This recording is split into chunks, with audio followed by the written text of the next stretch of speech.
친구들 반갑습니다. 우리 설 연휴 잘 보내고 왔나요? 지난 주일에는 우리가 꼭 살고 싶다면 어디로요? 방주로라는 제목으로 함께 말씀을 나누었었습니다. 우리가 하나님의 은혜를 받았던 한 사람을 소개해 드렸었는데 누구였을까요? 바로 노아였습니다. 하나님의 은혜를 받은 노아는 하나님의 명령에 순종하여 무엇을 지었죠? 방주를 지었습니다. 하나님의 은혜를 받은 노아는 그 노아 한 사람을 통하여서 방주에 들어간 노아의 가족들과 가축들 모두 구원을 받게 되었음을 우리가 보게 되었습니다. 그래서 방주는 우리를 구원하신 예수 그리스도를 상징한다고 말씀드렸어요. 그리고 예수님께서는 교회의 머리가 되십니다. 따라서 우리 한 사람 한 사람은 머리 되시는 예수님의 몸을 이루는 우리가 바로 교회라는 지체라는 것입니다. 그래서 건물이 교회가 아니라 주님의 몸을 이루는 우리 한 사람 한 사람이 바로 교회라고 말씀드렸어요. 자, 그러므로 우리는 이 세상을 살아가는 동안 우리가 구원의 방주 역할을 감당해야 합니다라고 말씀을 우리가 나누었습니다. 오늘은 바벨탑이 뭐가 문제야? 라는 제목으로 제 말씀을 나누려고 해요. 자, 노아의 홍수 이후에 하나님의 그 은혜로 이제 노아의 아들들로부터 계속해서 많은 후손들이 생겨나기 시작했어요. 우리가 오늘 읽진 않았지만 바로 앞장인 창세기 10장에 보면 노아의 아들들의 족보가 쭉 나와요.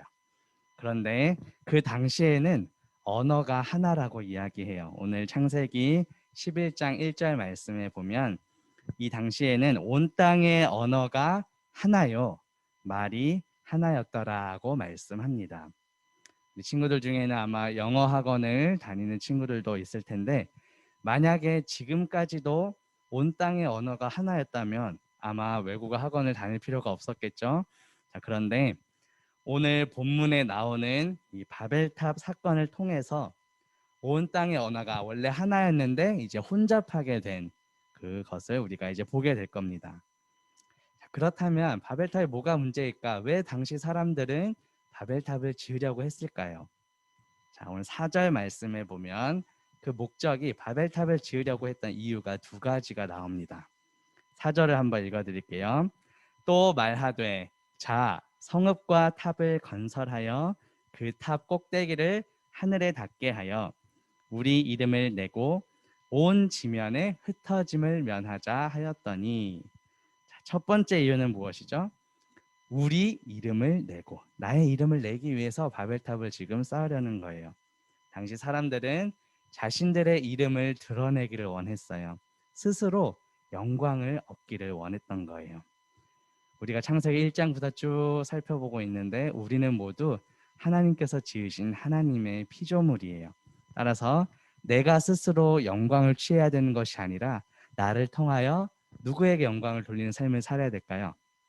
하나님께, 나를 지으신 창조주 하나님께 우리는 영광을 돌려야 되는데 그렇게 우리가 지음받은 존재인데 이 당시 사람들은 하나님께 영광을 돌리기보다는 스스로가 영광을 취하려고 나의 이름을 내려고 하나님의 이름이 아니라 자신들의 이름을 내기 위해서 지금 바벨탑을 쌓으려고 하고 있어요.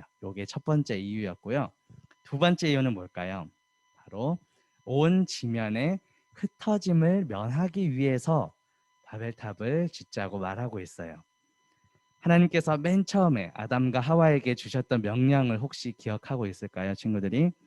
창세기 1장 28절 한번 볼게요. 28절 읽어줄게요. 하나님이 그들에게 복을 주시며 하나님이 그들에게 이르시되 생육하고 번성하여 땅에 충만하라. 땅을 정복하라. 바다의 물고기와 하늘의 새와 땅에 움직이는 모든 생물을 다스리라 하시니라. 하나님께서 최초의 인류 아담과 하와에게 이렇게 명령을 하셨어요. 또 하나님께서는 홍수 이후에 살아남게 된 노아에게도 동일한 말씀을 주십니다. 창세기 9장 1절에 볼게요. 하나님이 노아와 그 아들들에게 복을 주시며 그들에게 이르시되 생육하고 번성하여 땅에 충만하라고 말씀하셨어요. 아담과 하와에게도 말씀하신 그대로 노아에게도 동일하게 명령을 주셨어요. 자, 하나님께서 분명히 땅에 충만하라고 말씀을 하셨는데 오늘 본문에 바벨탑을 지으려고 했던 아까 두 번째 이유가 뭐라 그랬죠? 흩어짐을 면하자, 흩어지지 말자라는 거예요, 사실은. 그래서 이 사람들은 하나님께서 분명히 생육하고 번성하여 땅에 충만하라, 땅에 흩어져라고 명령하셨는데 그 당시 사람들은 하나님의 명령을, 흩어지라는 명령을 거절하고 흩어지지 않기 위해서 더 모이고 바벨탑을 세우려고 했던 거예요. 그래서 하나님께서는 어떻게 하셨죠? 당시 사람들을 이제 심판하기로 결정하셨어요. 왜냐하면 하나님께서 분명히 명령하셨는데 그 명령을 거절하고 불순종하는 그 죄가 더 퍼져나가는 것을 막기 위함이었어요. 그래서 하나님께서는 어떻게 하셨냐면 직접 내려오셨어요. 5절 말씀 볼까요? 여호와께서 사람들이 건설하는 그 성읍과 탑을 보려고 내려오셨더라고 말씀합니다. 그리고 이런 결정을 내리세요. 7절도 볼게요. 자, 우리가 내려가서 거기서 그들의 언어를 어떻게 했다고요? 혼잡하게 하여 그들이 서로 알아듣지 못하게 하자 하시고 라고 말씀하셨어요. 원래 당시 사람들의 언어는 하나였다고 말씀드렸습니다. 그런데 하나님께서 이제 심판하시기 위해 그들의 언어를 이제 혼잡하게 하셨고 서로 알아듣지 못하게 하셨어요. 서로 알아듣지 못하니까 어떻게 되었을까요? 결국 그 바벨탑 쌓는 것이 이제 중단되고 사람들은 뿔뿔이 흩어지게 되었습니다. 이처럼 하나님께서는 우리가 하나님의 말씀, 하나님의 명령에 순종하지 않을 때 그 죄에 대하여 심판하시는 분이십니다. 그런데 여기서 끝나는 것이 아니라 우리 하나님께서는 단지 그 죄에 대해서 심판하시지만 심판만 하시는 것이 아니라 그 심판 가운데서도 우리에게 은혜를 주시고 자비를 베풀어 주시는 분이세요. 예를 들어볼게요.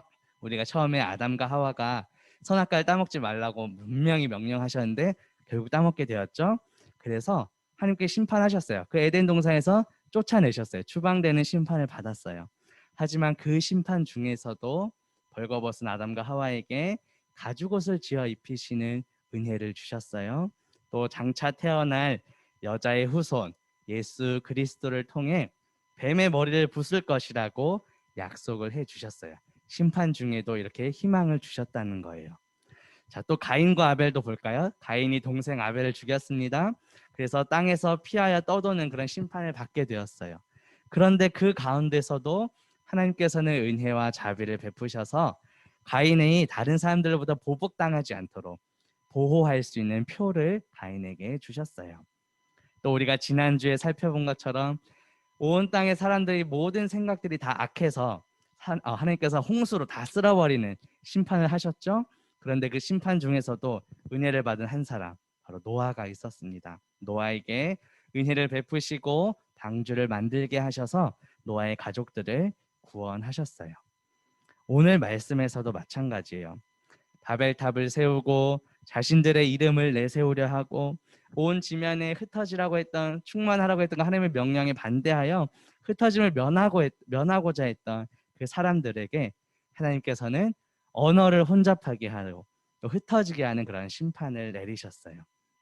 이것은 사람들 사이에 언어의 장벽을 세워주셨다라는 거예요. 그런데 이 심판에서 끝나지 않고 훗날 또 은혜가 베풀어집니다. 이 언어의 장벽까지 허물어지게 되는 사건이 일어나게 돼요. 사도행전 신약에 넘어와서 사도행전 2장에 보면 이제 오순절날 사람들이 기도하는 가운데 이제 예수님께서 이미 부활하시고 승천하신 그 이후의 이야기예요. 사도행전은. 그런데 하나님께서 성령님을 보내주세요. 성령님께서 임하심으로 모든 사람들이 이제 각각 자기의 언어로 다 흩어져 있는 사람들이 각각 자기의 방언으로 듣게 되는 역사가 일어나게 돼요. 사도행전 2장 11절을 읽어줄게요. 우리가 다 우리의 각 언어로 하나님의 큰 일을 말함을 듣는도다 라고 말씀해요. 하나님께서는 온 세상 사람들 사이를 가로막고 있었던 그동안의 언어의 장벽을 이때 허물어 버려 주셨고 하나님의 백성들이 이제는 흩어지는데 왜 흩어지냐면 하나님의 이름을 전하기 위해, 그동안은 바벨탑이 자신들의 이름을 내세우기 위해서 세웠다면 이제는 예수님의 이름을 전파하도록 하기 위해서 이제 흩어지게 된 거예요. 자, 이처럼 하나님께서는 죄에 대해서는 분명히 심판을 하시지만 동시에 그 심판 가운데서도 우리에게 은혜와 자비를 베풀어 주신다는 것입니다. 그런데 이 심판 속에서 하나님의 은혜와 자비가 가장 잘 나타난 것이 있는데 그것이 무엇일까요? 바로 예수 그리스도의 십자가입니다. 하나님의 아들인 예수님께서 이 땅에 오셔서 우리 모두의 죄를 대신 짊어지고 십자가에 달려 돌아가셨어요. 그 십자가의 피로 말미암아 우리의 모든 죄가 깨끗이 씻어진 것입니다. 따라서 우리는 예수 그리스도 덕분에 죄에서 자유함을 얻게 되었어요. 이 본문에 나온 것처럼 당시 노아의 후손들은 하나님께서 주신 그런 명령을 무시하고 자신들의 이름을 높이기 위해서 바벨탑을 쌓았어요. 하지만 우리는 어떻게 살아야 할까요? 오늘 이제 반별 모임 때 나눌 수 있도록 질문을 몇 가지 적었었는데요. 한번 보여주시겠어요? 자, 우리는 이제 어떻게 살아야 할까 한번 고민을 해보면 좋겠어요. 친구들이 이따가 나눔을 가지면 좋겠는데, 자, 나의 이름이 아닌 예수 그리스도의 이름을 우리가 높이며 살아야 돼요. 여기 나온 것처럼 하나님보다 내가 더 높아지라는 마음은 교만입니다. 또 다른 말로 하나님보다 내가 더 사랑하는 것이 있다면 그것이 다 우상 숭배라는 거예요.